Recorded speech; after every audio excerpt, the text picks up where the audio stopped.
BC te presenta Desde el Escritorio Empresarial, tu salón de clases con lecciones e historias reales para emprendedores BC como tú.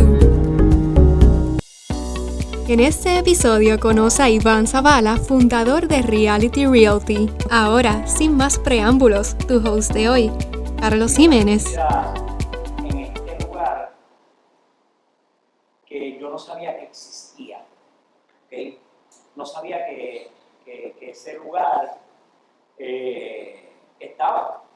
Y voy a ser bien franco, yo no conocía que el lugar se había puesto. Nos invitaron a un sitio en Miramar llamado Don Rafa. Don Rafa Boutique Hotel. Okay, Don Rafa, y cuando yo entro por las puertas, yo quedé enamorado del lugar. Cuando le digo enamorado,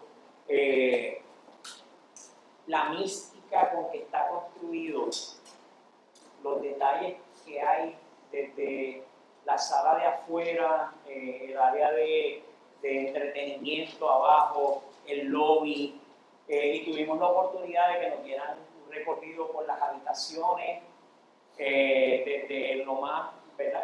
Desde el lobby hasta la azotea. Y allá arriba hay unas cosas que yo no les voy a decir porque no les voy a dañar la sorpresa si ustedes logran, ¿verdad? Ir. Sí les voy a decir que hay un restaurante que ya tengo separado para llevar a mi esposa en algún momento. Así que, y en el lobby me encuentro, ¿verdad?, que el host es Iván. Así que Iván me contó una historia que la vamos a decir ya mismo. Así que échate para acá, Iván. Iván Zavala. Sí, señor. Es dueño de Reality. Antes de empezar, 9 años, 10 años, 12 años, ¿dónde tú estabas? ¿Qué tú hacías? ¿Dónde estudiabas? A los 9 o 12 años. Sí, cuando tú tenías 9 o 12 años. O sea, que es para saber cómo tú llegas a... El background. Pues miren, mis hijos, ustedes todos pueden ser hijos míos. Yo tengo hijos de hasta 29 y 30 años. Empecé tempranito a los 19 años. Así que no tuve quizás esa oportunidad que ustedes tienen. La tuve que aprovechar después de viejo, ¿verdad? Pero ya a los 18, 19 años, para serte bien honesto, ya yo tenía un hijo a los 19 años. Y esa necesidad, pues hizo de que yo me pusiera a trabajar, porque antes, cuando tú tienes un hijo, tú tienes una responsabilidad. Dicen que a veces la responsabilidad es la madre de la invención. Y ahí conocí lo que fue el mundo de las ventas. Comencé en una compañía, se llamaba Hablando Inglés, Leyendo en Español, antes en Puerto Rico. O sea, siempre el inglés ha sido indispensable para alcanzar el éxito. Y uno dice, ¿hay que saber inglés? Bueno, sí, porque la realidad es que es el idioma universal. Pues entonces el que no tenía dinero y no podía enviar los hijos a la universidad, pues lo que hacía era que compraba ese curso. Yo me hice un gran vendedor, aprendí con unos cubanos, cogí mercadotecnia. Y esa fue realmente mi fundamento en términos de venta. Hasta que a los 21 años entonces cogí el curso de bienes raíces, de vendedor de bienes raíces. Me apasionaban las ventas y sobre todo las inversiones de impacto. Y hace 28 años estoy específicamente en lo que es el mundo inmobiliario. Cuando tú estudiaste algo. Sí, después estudié bachillerato de administración, concentración en empresas, pero realmente mi educación viene de dos lados. Para tú estudiar bienes raíces, tú tienes que hacerte corredor, y para ser corredor, mi consejo, al que le guste esta profesión, es que se haga realtor. Son dos cosas totalmente diferentes. Y el que se hace realtor pertenece a una organización que se llama la National Association of Realtors, que es una organización a nivel internacional que tiene más de 1.200.000 miembros, y a través de esa organización tú coges un montón de designaciones comerciales, industriales, bregar con clientes internacionales. Algunas duran 6 meses, algunas duran 5 años. Yo tengo como 12 designaciones, que lo que hice fue estudiar específicamente lo que fue mi negocio. Así que entras en el negocio bien temprano, te haces licenciado en bienes raíces, corredor de bienes raíces, porque ahora mismo hay dos, creo que ahora se dividió en lo que son vendedores y lo que son... Tú tienes el vendedor que tiene unos requisitos, tienes el corredor y puedes tener una empresa de bienes raíces. Ok, pero todavía no has fundado, para los 21 todavía no habías fundado. No, nosotros comenzamos como a los 22, 23 años Reality. Ok, ¿cómo fue eso? ¿Tú decides, tú solamente empezar en el campo de las ventas o tú decides contratar a alguien y que fuera a trabajar contigo desde el inicio? Pues mira, me está curioso porque tú estabas hablando algo aquí bien interesante. Estaban presentando un modelo de negocios donde básicamente yo lo veía como un one-stop shop. Como entre más servicios tú puedes ofrecer dentro de un mismo techo, tú lo que vas a lograr es aumentar la satisfacción de ese cliente, que es lo que hace una tienda por departamento. Que tú no tengas que salir de Walmart, no tengas que salir de Sam's a otro sitio, porque ahí encuentras todo, la pasta de dientes, la comida, el radio, lo que vas a utilizar para la piscina.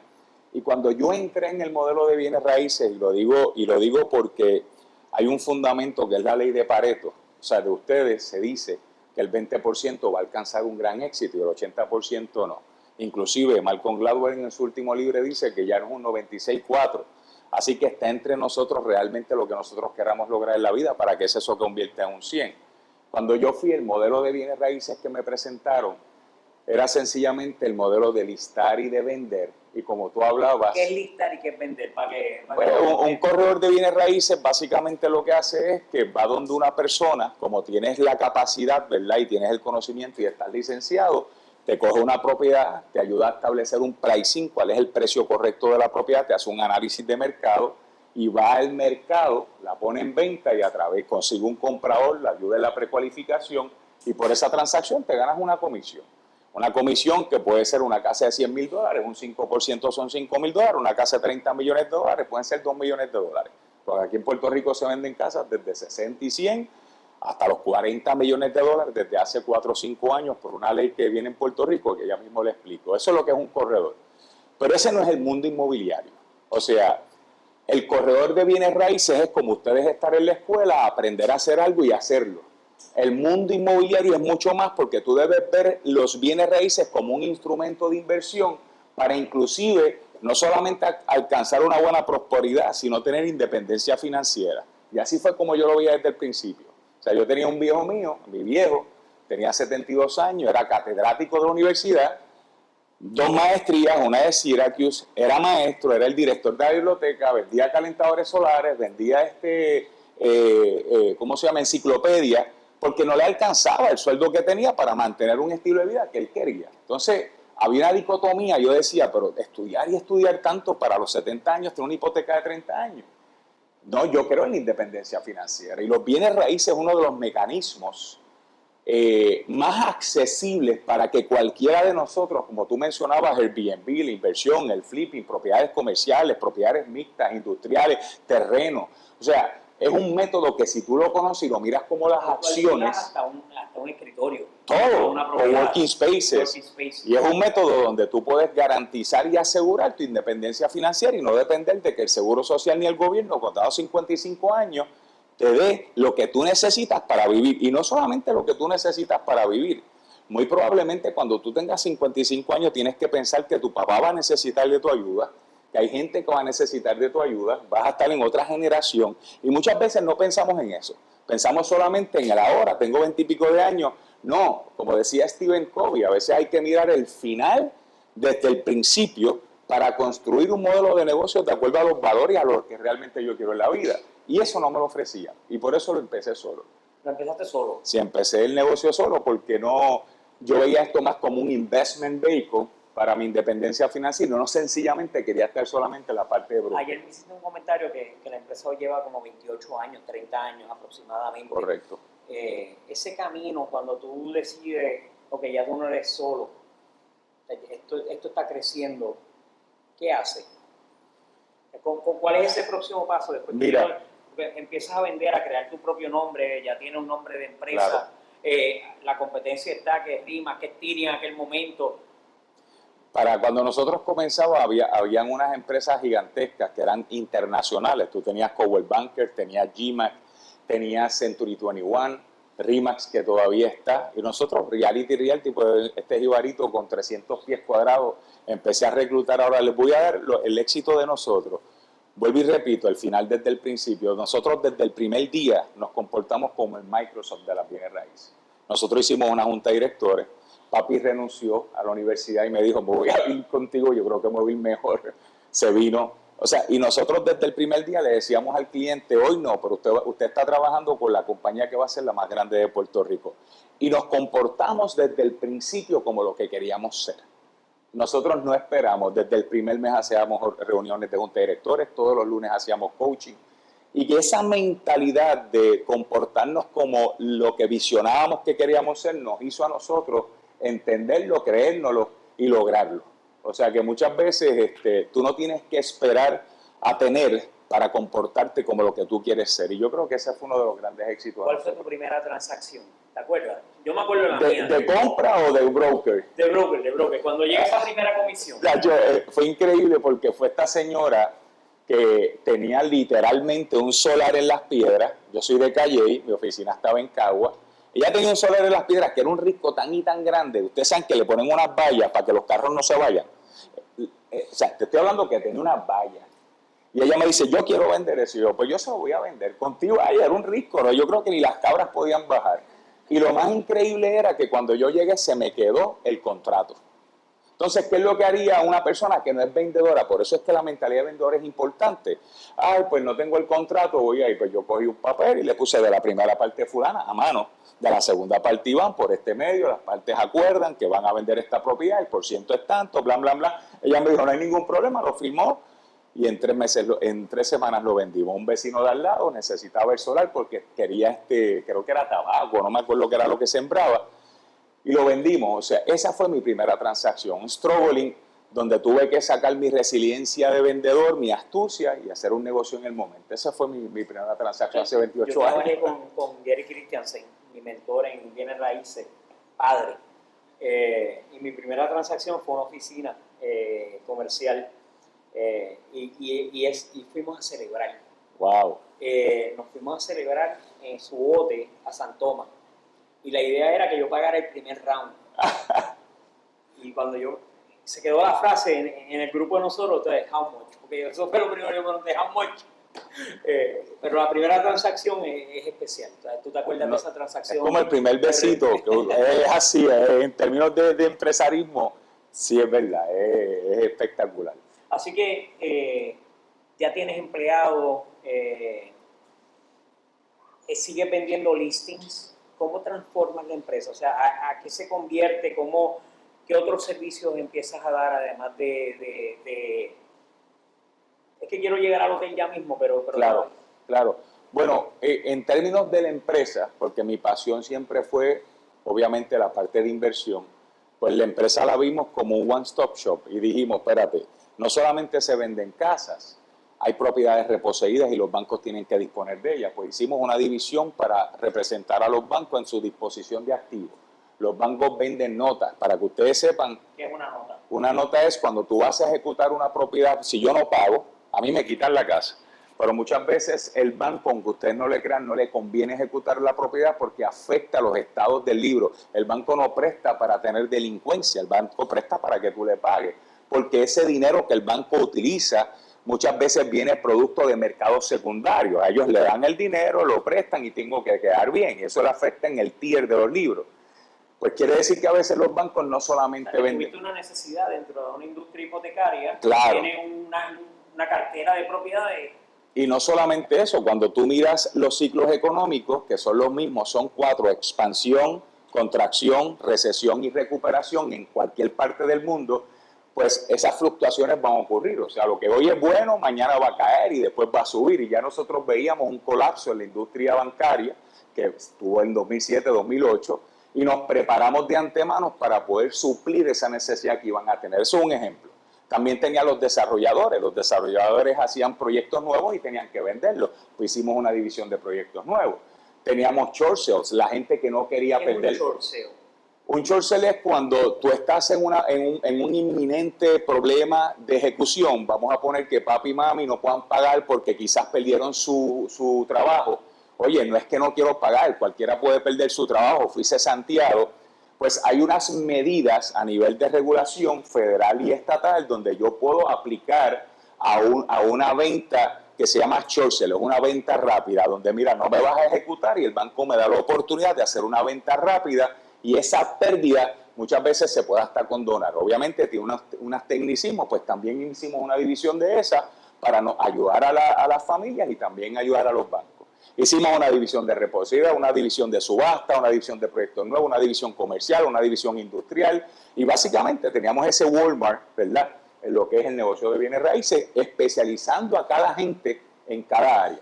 De manera que si tú vinieras y me dices, yo quiero vender mi finca, yo quiero vender un proyecto nuevo, yo necesito ayuda en un short sale, nosotros te podíamos dar básicamente todos los servicios. Nos diversificamos dentro de la empresa. En ese momento, ¿ya cuántos empleados, o cuántos corredores, o cuántas personas a tu cargo tienes? Bueno, Realty llegó a tener en su momento casi 400 corredores. Ahora mismo debe tener como 200 corredores. Ahora mismo hay un déficit de inventario, casi no hay vivienda en Puerto Rico. En lo que es Realty. Obviamente hemos desarrollado otras empresas como empresas de inversiones, desarrollo, de administración, pues ahí hay otros empleados también. Llegaste a dar, porque dentro de la industria de bienes raíces, como tú dices, no solamente están las inversiones, está la compra de notas, representar a los bancos, también está la parte de educación. También tenemos un instituto, se llama Reire, que es una de las columnas vertebrales de nosotros, y nosotros también damos la facilidad de que si tú quieres mañana coger el curso, que cualquiera de ustedes lo pueda hacer estando en la universidad, porque un curso de 60, déjame decirles algo, y les tengo que ser bien honesto, los bienes raíces en ese sentido están subestimados y hay que aprovecharse antes que lo cambien. O sea, es de los pocos negocios en el mundo que tú vas ahora mismo, pagas 500 pesos, online coges 90 horas de crédito y en 6 meses tú puedes tener la licencia que te permite a ti, aún así estando estudiando, te permite a ti hacer un buen dinero sin tener que dejar ni siquiera los estudios. Y como es tan accesible hacerlo y pasar un examen no es tan difícil, la realidad práctica no es la misma que la teórica, pues tú sabes, pues nosotros tenemos ese instituto que ofrece ese servicio bajo Reire. Así que tú tienes, ¿verdad?, un tanque dentro de los bienes raíces. Cuando llegamos hace 3 semanas al hotel, tú me hiciste una historia. Tú nos contaste por qué tú hiciste esa inversión. Y a mí me impactó, y la palabra que él usó fue, yo hice una inversión de impacto. Yo me quedé para atrás y yo dije, mano, qué caramba será una definición de una inversión de impacto. Y él me hablaba a mí del impacto social que se puede hacer a través de un desarrollo sostenible y bien pensado. ¿Qué es eso? ¿Qué es una inversión de impacto? Bueno, al llevar tanto tiempo invirtiendo, y obviamente ya cuando uno tiene hijos, tiene nietos, las perspectivas cambian. Y cada vez que tú vayas a hacer algo hoy no va a ser lo mismo que tú vas a pensar en tus 50 años. Y ya nosotros, pues, we have to give back to the people, we have to give back to the community. Nosotros hemos crecido en Puerto Rico, Dios nos ha bendecido, pues cómo nosotros podemos empezar a bendecir, en este caso comunidades. Cada vez que tú hagas una inversión, la inversión debe tener un propósito. Y cuando tiene un propósito ya no se convierte sencillamente en pura matemática económica. Y esto no solamente Rafa, nosotros comenzamos, don Rafa es un hotel que proviene de una rehabilitación urbana que comenzamos en Santurce. Una rehabilitación urbana de uno de los lugares más fuertes, más icónicos, donde se promovió la música. Imagínense que hoy Bad Bunny, todos estos raperos que son de Ozuna, Daddy Yankee, decidan en una misma calle tener todas sus disqueras.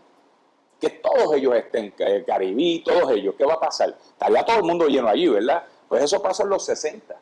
Cuando la calle Serra, por ejemplo, tenía las grandes disqueras de la música, La Fania, Viadisco, Gran Combo, toda esa gente estaba ahí. Y eso trajo una riqueza cultural. Obviamente, el mercado urbano se desborona, se deprecia por el suburbanismo, por los centros comerciales, pasa en todos los municipios. Después entonces viene otro movimiento que es Santurce Ley, o sea que tiene mucha historia. Y nosotros como puertorriqueños creemos en la rehabilitación urbana, creemos que todos estos centros y cascos urbanos que teníamos antes, que vivieron sus papás, que yo tuve la oportunidad de experimentar, que eran nuestros retail urbanos. Antes no se iba a un centro comercial con aire, antes se iba a un pueblo y en el pueblo comprabas el mantecado y te comías la pizza y la gente interaccionaba y había la autenticidad del barrio, la autenticidad genuina de quién éramos nosotros como puertorriqueños. Esa mentalidad y esa cultura no existía, esa era la de nosotros. Nosotros tenemos una misión de crear eso. Y cuando tú rehabilitas, tú generas desarrollo económico e impacto social. Y si cada vez que tú vas en cada momento que tú vas a hacer una inversión, tú tienes en consideración el impacto que genera eso en la comunidad, la historia que vas a generar, tú vas a encontrar que tu inversión va a tener mayor retorno a consecuencia del sentido y el propósito que le estás dando. Y ya necesariamente no la vamos a ver por números, ¿verdad? Porque a veces los números fallan. Tú pensaste en un número, vino una fluctuación, vino el COVID, tuviste que cerrar el hotel. Pero nosotros hicimos un hotel con residencias para que la gente se pueda quedar. Entonces, a raíz de eso, pues en esta propiedad vivió una familia, un emigrante español que vino en el 1908, le dijo a su papá, vivía en Villagrufe, Asturias, y le dijo a su papá, papi, cuando me voy para Puerto Rico a los 16 años con 5 chavos en el bolsillo en un buque. Y cuando sea exitoso, los voy a traer a vivir conmigo a mi casa. Se vino a Puerto Rico, tenía 2 trabajos, era bartender, hacía un Negroni espectacular, que es una bebida que se bebe mucho en España. Entonces viene un señor que se llamaba Ernesto, que era banquero de Puerto Rico, prueba el Negroni, le encanta el chamaco, el acento español, lo empieza a tutoriar hasta que comete el error que le presenta a su hija. Cuando le presenta a su hija, que era puertorriqueña, se enamoran. Y como a ambos les gustaba, ese muchacho viene, su papá trabajaba en la industria de textiles, le gustaba la cuestión de la aguja y el diseño, les dio unos chavitos y ellos crean una empresa que se llamaba Catalán González, que fue la empresa más espectacular que hubo en Puerto Rico en los años 70 y 80 de diseño. Pues él hizo una carta a su papá en el 52, él hizo una casa de 15 apartamentos, que hoy es de 36 habitaciones, y le dijo, papi, tengo éxito, vénganse a vivir conmigo, y la familia vino y vivieron con él como 40 años. Cuando él muere, yo tengo la oportunidad, están vendiendo la propiedad estaba bien deteriorada. ¿Te llega a ti para que ustedes la vendan o llega a ustedes? No llega porque la estaban vendiendo y yo pues como inversionista pues hablo con las muchachas, ellas estaban afectadas emocionalmente porque vivieron allí, eran las nietas, era su todo, ellas corrían bicicleta allí, inclusive había más gente interesada y yo le dije, yo te voy a prometer algo, si nos vendes a nosotros, nosotros vamos a honrar la memoria de tu abuelo y se va a llamar La Gran Casa de Rafa, Don Rafa Boutique Hotel. Y nos lo vendieron y hoy, después de 4 años y medio de crear cada detalle, cada pincelada. Déjame llevar a los muchachos aquí. Tú tienes esa idea, está en la mente. ¿Cómo tú la transfieres a un papel? ¿Cómo tú le dices al arquitecto, al diseñador? Porque tú hiciste allí adentro, o sea, ¿cómo tú traes ese equipo a la mesa? Como dije al principio, cuando tu visión está clara, yo creo que las cosas van a ocurrir y se van a poner en armonía para que ocurran. Al principio les tengo que decir la verdad, hay veces que las visiones se tienen que ir construyendo para tener más claridad.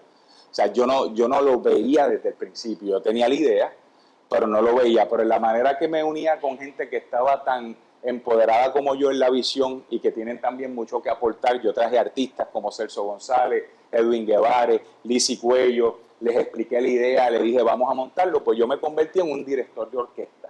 Y entonces empecé a pincelar, pero cada protagonista en su área, en el arte, el aroma, cuando tú vas, pues son los aromas que se disfrutaban, pues fue un diseño sensorial de un equipo para poder recibir en 7 meses los reconocimientos que hemos recibido. Definitivamente tuvimos que impactar con el diseño. O sea que me doy el crédito en el término de unir al grupo, pero tuve que traer gente a amplificar y a hacer más transparente y más visible la visión. Que yo creo que eso nos va a pasar en muchos negocios. Cuando empieza el diseño, ese back and forward, ¿cómo usted se sienta en una mesa? ¿Es por teléfono? ¿Hay reuniones? ¿Cómo es ese proceso? No, eso es reuniones todas las semanas. Yo me montaba en un avión, iba a North Carolina, cogíamos los muebles. O sea, yo creo que los procesos hay que disfrutárselos. Y en un momento, por poco engancho los guantes, porque trabajar con el municipio no es difícil, trabajar en Puerto Rico es bien complicado, es más dinero, es más esto, pero tenemos que ser resilientes cuando confiamos y queremos lograr grandes cosas, y no nos quitamos. Y lo que quiero es que los muchachos vean, tú quizás pudiste haber sacado los chavos del bolsillo, quizás de inversiones que tú tuvieras. ¿Tú levantaste capital para este proyecto? No, yo básicamente, y voy a hablar la palabra sacrificar, que realmente no es sacrificar, pero yo saqué de otras inversiones. Y digo sacrificar porque tuve que pedirle prestado a otros negocios de nosotros para nosotros poder hacer esto. O sea, tuve que, obviamente tuvimos una pequeña ayuda inicial para comprar del banco, pero el 80% fue de ingresos de nosotros, pero sacrificando otros negocios. Tuviste que hacer un plan de negocio. Entonces, para ir al banco, Claro, al principio el banco le hicimos un plan de negocios para adquirir la propiedad, nos dieron para la propiedad, pero nosotros hicimos nuestro capital, que fue producto de todas las otras empresas que tuvimos que Para que invertir. tú reinvertiste parte de las ganancias que habías tenido en las diferentes empresas y unidades. Metimos los huevos en una canasta. Y llega el momento que tú estás 2 años, 3 años, dijiste que fueron 4. Eso es así. Y me comentaste en un momento dado que dijiste, tú sabes que me vengo para aquí a vivir, Eso en lo así. que esto termina. ¿Qué? Sí, llega un momento en los proyectos, mira, en un mundo específico a veces no debemos ser generalistas y ya hay una palabra que dice que si en lo pequeño me fuiste fiel, en lo mucho te pondré. Hay muchas veces que tú no puedes, tengo mucho, tú tienes que meterte en los proyectos y en Puerto Rico más, porque si tú quieres crear un ADN corporativo, como así el profesor lo que está creando es un ADN empresarial con ustedes. Ustedes tienen que meterse aquí con él, tiene que meterse con usted. No puede delegar esto. Mira, vete por mí, da la clase. Va a ser bien difícil poder obtener realmente el ADN del doctor. Y llegó un punto que yo dije, no, tenemos que terminarlo. Y para terminarlo me tengo que dejar todo lo que estoy haciendo. Y me metí 30 días me lo disfruté también porque me metí en la mejor habitación del hotel, me llevé a mi novia, mis hijos iban los viernes.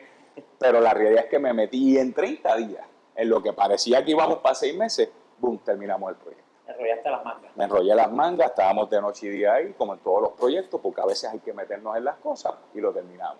El hotel realmente tiene una mística. Si no han ido, Están invitados. tienen que ir, tienen que... Y si les gusta la hospitalidad, les doy un tour, y porque eso es un campo fascinante. El campo de la hospitalidad, el campo de los hoteles, de los Airbnb, de atender el público de afuera. Ayer estuvimos hablando con una gente Ayer estabas en Next, me imagino. ¿Ah? Estabas en Next. Lo de turismo. Chico, no pude ir porque hemos tenido tanto compromiso, pero estaba cenando con una gente y había una gente de Bélgica, o sea, que se lleven esa buena impresión de Puerto Rico y la puedan compartir en su lugar de origen. También representa la marca a nosotros como puertorriqueños. ¿Dónde está localizado? Para que los muchachos sepan. Está en Miramar. En Miramar, cuando ustedes cojan la Ponce de León, van a llegar un momento que tiene la iglesia gótica, pues básicamente donde está el restaurante Melanzana, que está abajo, ese es el Hotel Don Rafa. Allí van por allí, yo te voy a dejar mi celular, se los puedo dar en confianza, mira, vamos a pasar y lo hacemos como algo turístico, como algo educativo, yo se los presento, les hablo, si no los muchachos lo va a hacer, porque es un excelente campo. Y by the way, es un excelente campo y ahora mismo es de los sectores más prometedores que tiene Puerto Rico, el área de turismo. Tú haces esa inversión desde el punto de vista de impacto social, querías mantener, ¿verdad?, la historia, que no se perdiera, porque eso es parte de lo que tú estás haciendo, estás recordando la historia de Puerto Rico. ¿Y cómo eso se refleja en los números? Porque es importante, o sea, al final del día tienes dinero. Claro, y somos inversionistas. Bueno, precisamente ese es el valor añadido. En cada negocio, imagínate que ahora mismo hay 20,000 Airbnbs. Y tú dices, voy a abrir un Airbnb. Vas a abrir un Airbnb, ¿qué tiene tu Airbnb? ¿Cuál es tu valor diferenciador en tu Airbnb? ¿Cuántos hoteles hay? Nosotros no estamos frente a la playa, sí, pero estamos en un lugar como Miramar, que es una comunidad centenaria hermosa para vivir, que todavía no es un gated community, y a la misma vez está walking distance básicamente de lo que es el Hotel San Juan, de lo que es San Juan, de lo que es Condado, etcétera. Pues traerle la historia a la propiedad es el valor añadido para tú poder llegar a un sitio y transformarte y creer que estás volviendo al pasado. No es lo mismo de tú entrar a un salón, yo le pongo esto una cama, le pongo ahí un televisor y esto puede ser un hotel. Pero qué experiencia memorable tú estás dejando en el huésped. En el caso de nosotros, la historia fue nuestro valor añadido. Y voy más allá. Muchas veces las historias son lo que crean los patrimonios. Por ejemplo, mira el Normandy, el Morro. ¿Por qué el Morro? ¿Porque es una pared de bricks? No, porque fue las paredes que protegieron a los españoles de las guerras cuando nosotros teníamos con los corsarios, con los ingleses. Entonces, esas historias son lo que crean los patrimonios. Así que tú puedes convertir a veces como el diamante, de un canto de cristal, si tú lo pules bien, puedes convertirlo en un diamante, ¿verdad? Así mismo es con las propiedades. Tú le puedes generar un valor a la propiedad donde el valor X tú lo lleves 10 veces más. A veces a través de la historia, con un buen diseño, etc. El diseño es espectacular. O sea, gracias. Yo quedé impactado de verdad, porque desde que tú entras, y tú hablaste ahorita de sensorialmente, o sea, la vista es espectacular. Cuando tú subes las escaleras y de momento ves el área verde en la parte de atrás, ¿verdad? Lo que es el patio interior, pero es exterior. Ves 2 o 3 gatos, tú sabes. No, siempre hay un gato.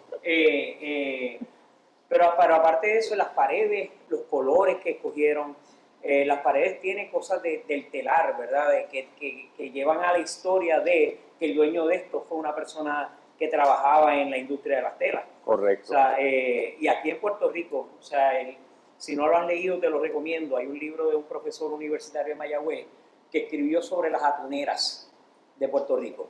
¿Okay?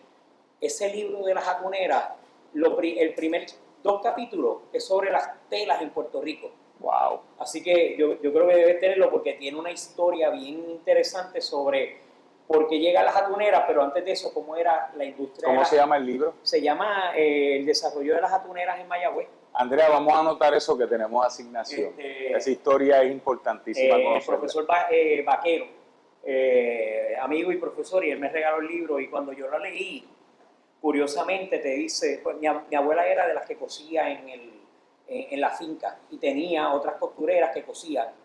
Y yo me transporté a que cuando yo llegaba a casa de mi abuela estaba con diferentes tejedoras haciendo piezas que eran como mini franquicias a través de toda la isla para esta gente en Ponce y en Mayagüez. No te voy a contar más nada, pero tienes que conocer esa historia porque yo creo que se va a llevar a lo que tú construiste recientemente. Me encanta. Así que la historia de las telas está presente en el diseño. Eso es así. Los cuartos son espectaculares, tú hiciste incluso una piscina, un deck, un restaurante fino arriba.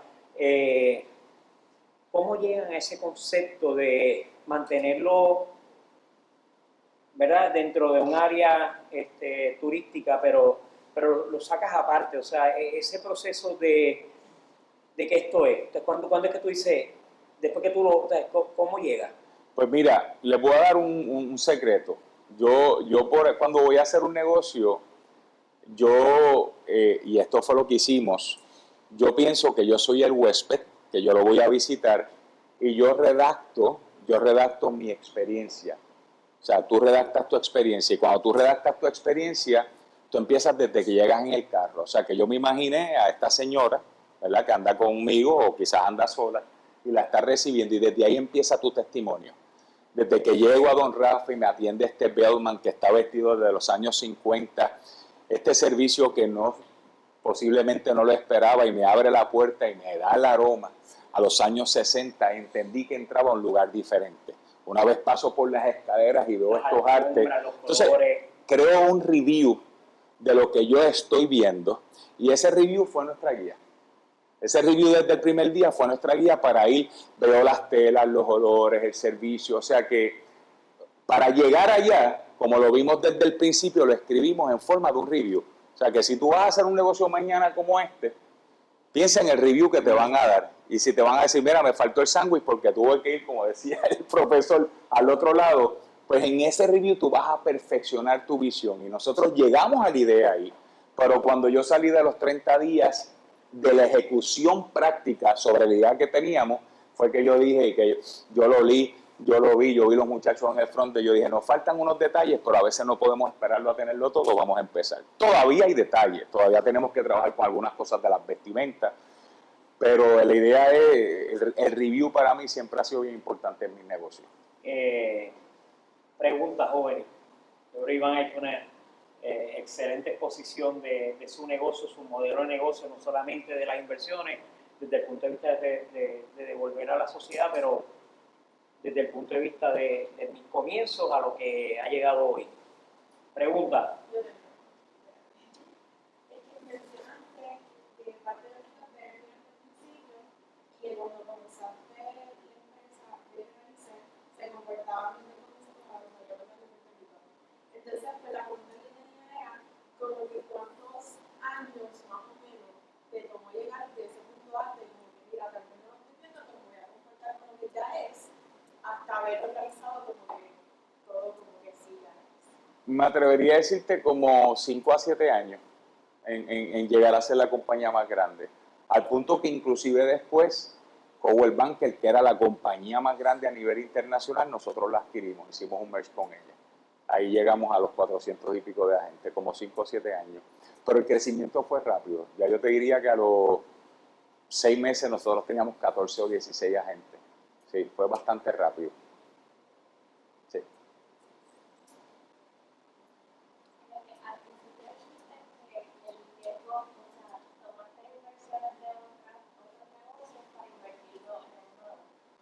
¿Cómo tú manejaste ese riesgo de no perder lo que ya tenías por algo nuevo?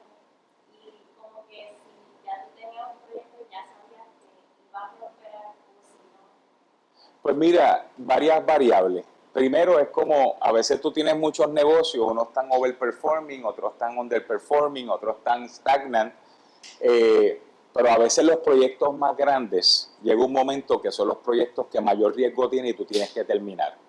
Entonces era como, imagínate un barco, tú tienes varios barquitos, varios botes, pero tienes un gran barco y ese gran barco tiene un roto y se le está saliendo el agua. Pues todo el mundo tiene que parar la flota porque este nos puede destruir todo lo demás, ¿verdad? Y en términos de inversión y de riesgo, pues precisamente lo que puede producir más ingresos, que puede producir más riesgo, a veces necesita más tu atención. Y era un momento de todo o nada. O sea, ¿qué íbamos a hacer? ¿Dejarlo a mitad? Pues iba a perder todo lo que hicimos y realizamos. Pues fue un momento de arriesgarnos y decirnos, vamos a crear en este proyecto, tenemos que terminarlo. Aparte, por eso te dije una gran variable, aparte de que yo soy real estate, yo no soy un tipo de, a mí no me interesa tener dinero, morir y tener mucho dinero en la cuenta. Para mí el dinero viene a ser un trabajo. Y yo soy un inversionista. Cada vez que yo puedo ganar un dinero, yo lo voy a invertir. Cada vez que yo tengo dinero, yo lo invierto. Yo no estoy pendiente en cuánto tengo en el banco, yo estoy pendiente en que el dinero de nosotros se ponga a invertir. ¿Qué quiero decirte con esto? Como ya está en mi naturaleza arriesgar mi dinero e invertirlo en bienes raíces, pues para mí no es tan difícil tomar una decisión como esa, porque eso es como los traders que están, pues yo soy un deal junkie de bienes raíces. Yo, si mañana me dan un cheque, ¿dónde lo invertimos? ¿Alguien más? Les dejo con esto, les dejo dejándoles saber que el real estate es para todo el mundo. Tú no tienes que estudiarlo porque tú vas a terminar viviendo en una casa. Tú vas a querer hacer un Airbnb, tú vas a querer hacer una inversión, tú vas a querer tener dinero adicional. Es un campo fascinante, es un campo que no todo el mundo lo entiende como se debe entender. Ustedes traen una ventaja, que traen una mentalidad totalmente diferente a la que nosotros aprendimos. Así que dése la oportunidad de explorarlo un poco, porque una vez lo exploren puede traducir en grandes cosas para sus vidas. Yo tengo otra pregunta, es un poquito saliendo de eso, pero ya que sabes de las raíces, como que qué piensas del house hack. ¿Del qué? House hack. No te escucho. House hack. House hacking. ¿Qué es eso? Explica eso. Explícame qué es. Es como que compras como que una multifamiliar y entonces la rentas la otra. Compras una... Ajá, para que entonces esa inversión como que te pague la hipoteca. Bueno, el término de house hack no lo había conocido, pero sé muy bien lo que tú haces porque es lo que yo hago. O sea, cuando tú inviertes en bienes raíces, vuelvo y repito, cada inversión pues, es diferente. La que tú me estás hablando es una inversión en una multifamiliar. Pues un consejo que yo les doy siguiéndote, por ejemplo, vamos a poner que mañana ustedes quieran comprar una casa. Tú tienes dos alternativas. Bueno, tienes muchas, pero te voy a dar dos.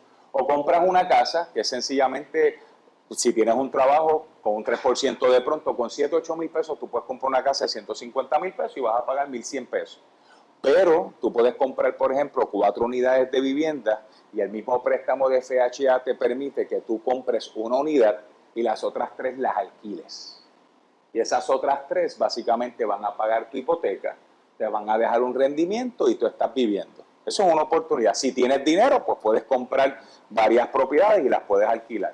Lo que pasa es que hoy en día tú tienes propiedades multifamiliares, tienes propiedades mixtas, que abajo puedes tener comercial y arriba residencial. Puedes dentro de ese multifamiliar tener a largo plazo, a corto plazo, puedes tener el Airbnb, lo puedes convertir en un guest house y entonces aplicar incentivos económicos de turismo que te dan 1% para atrás y tienes unos beneficios económicos. Eso se extiende por ahí para abajo. Yo tengo dos preguntas. ¿Cuán importante es el flujo efectivo, el cash flow? Okay. Dale con esa. Te digo ahora, El flujo de efectivo es el que mantiene tu operación. O sea, si tú quieres mantener una operación saludable, definitivamente tú tienes que tener los ingresos suficientes para poder hacerlo. Si no, eso te puede picar y cortar cualquier tipo de negocio. los intereses subieron. Eso es así. Eso significa que las ventas van a disminuir. ¿Cuál es el futuro? O sea, tú ya hablaste de ciclo. ¿Qué entonces, en dónde en bienes raíces hoy tú tienes que hacer el tipo de inversión?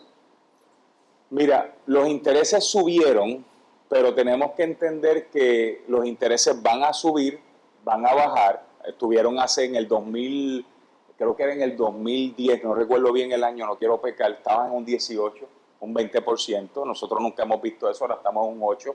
By the way, si cojo una hipoteca FHA, puedes estar en un 7%. Y yo les voy a decir la verdad,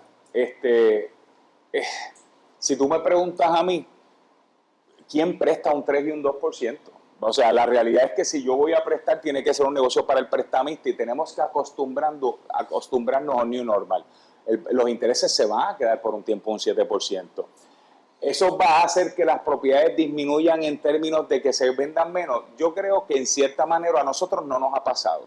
¿Por qué? Porque el déficit de vivienda en Puerto Rico es tan grande.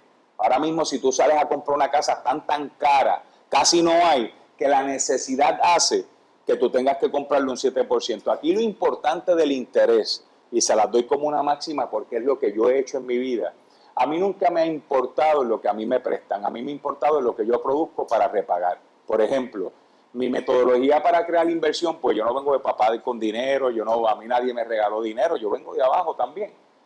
Pero ¿qué yo hice? Yo utilicé mis propiedades. Yo veía cuando yo hice mi primera propiedad, que la construí a mis 22 años y la tenía salda, yo la veía como un cuadro. ¿Qué produce un cuadro? Una satisfacción, pero no me deja ingresos. Pues yo fui donde el banco y le dije, yo voy a hacer una línea de crédito. Y el banco me la dio un 8%.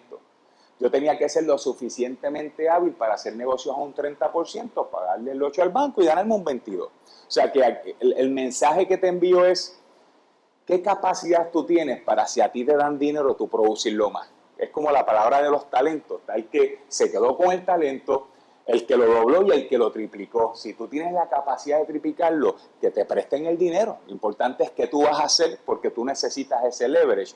Y yo en mi caso lo que te voy a decir es, si a ti te prestan un dinero un 7, procura tú generar un 20 para pagar el 7 antes de utilizar hasta tu propio dinero. Eso se llama apalancamiento, eso se llama leverage. Por eso es que hay que usar el leverage en los negocios, porque si fuéramos millonarios no hay problema. Pero si no somos millonarios necesitamos de ese apalancamiento. Gracias. ¿Alguna otra pregunta? Si no, Muchas gracias, muchachos. Esto es una producción de Yes. Seguimos busy.